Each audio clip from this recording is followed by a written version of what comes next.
Bonjour, je suis Anne-Sophie et je suis représentante de Civics aujourd'hui à Ottawa en prévision du dépôt du budget annuel fédéral de 2023. Nous allons justement relâcher les résultats préliminaires de nos consultations budgétaires auprès des élèves et discuter des priorités des élèves avec les députés ici de la Chambre des communes.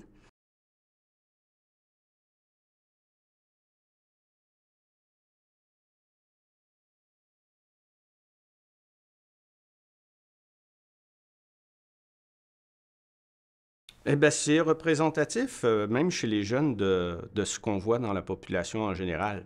Mais la lutte au changement climatique, c'est une priorité pour l'ensemble des pays développés. Encore, le rapport du GIEC nous dit que l'avenir ne sera pas rose si on ne prend pas immédiatement des actions. Et le Canada, malheureusement, est un des pays qui investit le moins dans les énergies propres, mais qui investit le plus dans les combustibles fossiles. Et maintenant, on essaie de réduire l'empreinte carbone des combustibles fossiles, mais j'ai l'impression que c'est une solution qui est vouée à l'échec. Donc, il va falloir prendre des décisions qui sont peut-être malheureuses, qui vont être décisives, mais il va falloir se sortir des hydrocarbures et le Canada tarde un peu là-dedans. Et on verra même peut-être que dans le prochain budget, il y aura encore des sommes qui seront attribuées au secteur gazier pétrolier, qui sont les entreprises qui dégagent le plus de profit. Donc, c'est un peu incohérent de leur donner de l'argent public. Alors, bien entendu, oui, les changements climatiques sont réels et on doit tous, comme êtres humains, faire un effort. Oui, tous, comme pays, comme province, comme entreprise et d'abord comme citoyens, on doit tous faire un effort pour réduire notre empreinte environnementale ou notre empreinte de pollution sur l'environnement. Quand on émet des émissions, on pollue l'environnement et ça attaque la planète tout entière, tout en reconnaissant que c'est un problème mondial. Alors que oui, au Canada, on peut faire des efforts fantastiques pour limiter et réduire notre pollution, mais voyez-vous, la pollution, le CO2, là, ça se promène à travers le monde entier, puis ça n'a pas de passeport, ça n'arrête pas à la frontière, ça se promène partout. Alors, il ne faut pas mettre à mal et écraser notre économie si ailleurs on ne fait pas les efforts nécessaires. Rappelons que c'est moins de 2 de la pollution qui est émise par notre pays.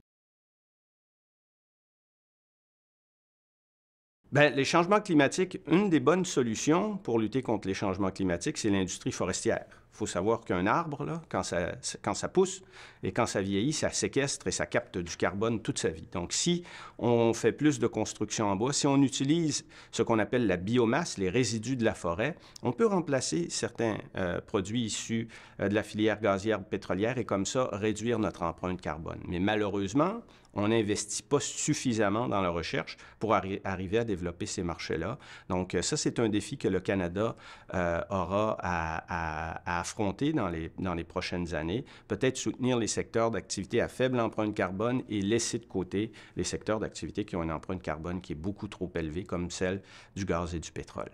Nous, ce qu'on souhaite, c'est oui, réduire la pollution, mais pas en taxant les gens, mais bien plutôt en investissant avec des incitatifs fiscaux dans la recherche et le développement, dans la nouvelle technologie pour réduire les émissions. Parce que, vous savez, les entreprises qui émettent des émissions de gaz à effet de serre savent pourquoi ils les émettent. Mais c'est à eux à dire comment, à eux à agir pour réduire ces émissions-là. Non pas au gouvernement à dire voici ce que vous devez faire, mais vous devez le faire. C'est à vous à définir comment vous pouvez réduire. Donc, nous, on veut réduire la pollution avec des incitatifs fiscaux, avec de la nouvelle technologie.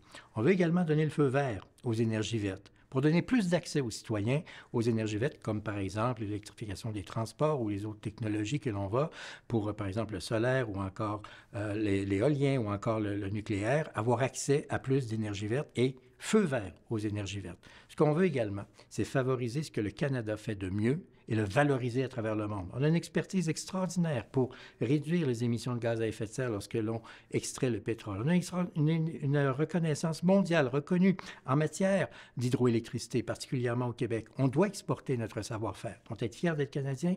Et quatrième élément très essentiel, faire des Premières Nations des partenaires de notre développement économique en respect de l'environnement. Donc, ce sont ces 4 éléments-là, c'est-à-dire réduire en investissant dans la recherche et le développement, feu vert aux énergies vertes, fiers d'être Canadiens et de nos énergies que nous avons de façon impressionnante développées, et également tout ça, le faire avec le concours des Premières Nations.